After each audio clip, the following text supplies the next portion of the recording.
Hello and welcome to the Giants of the Faith podcast, where we explore the stories behind some of the great figures in Christian history. My name is Robert Daniels and I'm the host of the show, and this is episode 72. Today we're going to focus on the life and work of John Mason Neale, an Anglican priest, scholar, and hymn writer who translated and adapted many ancient and medieval hymns into English. My initial thought was to relegate Neale to a bonus episode, hitched to episode 71 and the King Wenceslas.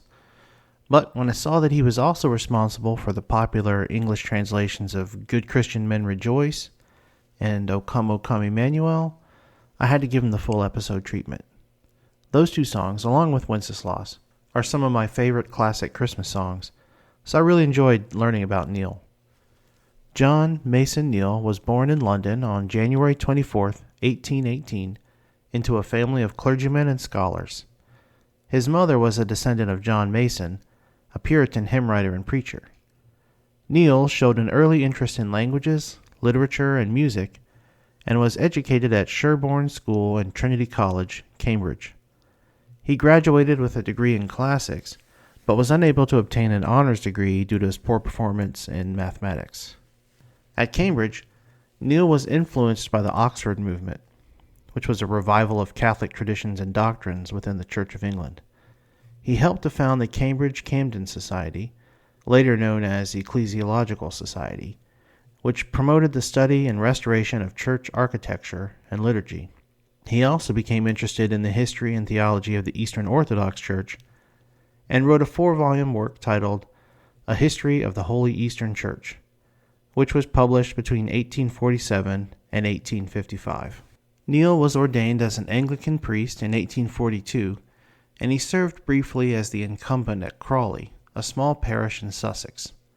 However, he soon had to resign due to his poor health, suffering from a chronic lung disease that plagued him for the rest of his life. He spent the winter of 42 to 43 in Madeira, a Portuguese island in the Atlantic Ocean, famous for its wine, where he recovered and did research for his history of the Eastern Church. In 1846, Neale was appointed as the warden of Sackville College, an almshouse for the poor and elderly in East Grinstead, Sussex. I could find no info to confirm or deny the presence of a certain Hobbit family at Sackville College, but if they were there, I'm sure that Neale ministered to them.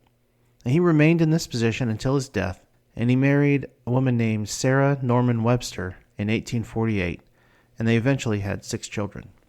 Neale's most lasting contribution to the church was his hymnody. He translated and adapted many ancient and medieval hymns from Greek, Latin, and Syriac sources and introduced them to the English-speaking world.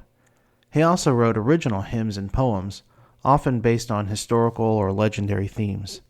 Some of his most famous hymns include O Come, Emmanuel, Of the Father's Love Begotten, All Glory, Laud, and Honor, Good Christian Men Rejoice, and of course, Good King Wenceslas.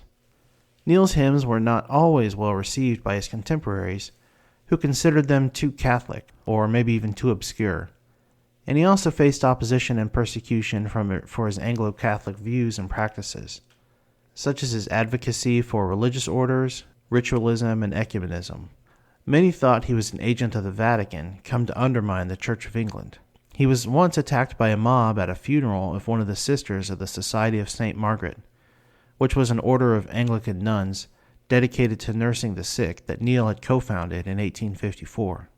He was also denied any honor or preferment, i.e. income, in the Church of England, and he had to rely on the support of his friends and admirers. Neale died on August 6, 1866, at the age of 48, after a long and painful illness. He was buried in the churchyard of St. Swithin's, East Grinstead, where a memorial stone was erected by his widow. He was also commemorated by a stained glass window in the chapel of Sackville College, and by a plaque in the antechapel of Trinity College, Cambridge.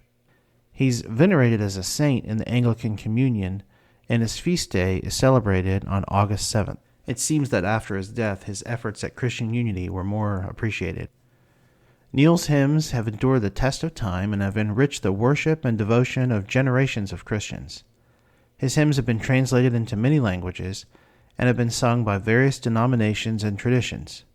His hymns have also inspired many other composers and musicians, people like Ralph Vaughan Williams, Gustav Holst, Benjamin Britten, John Rutter, and many more.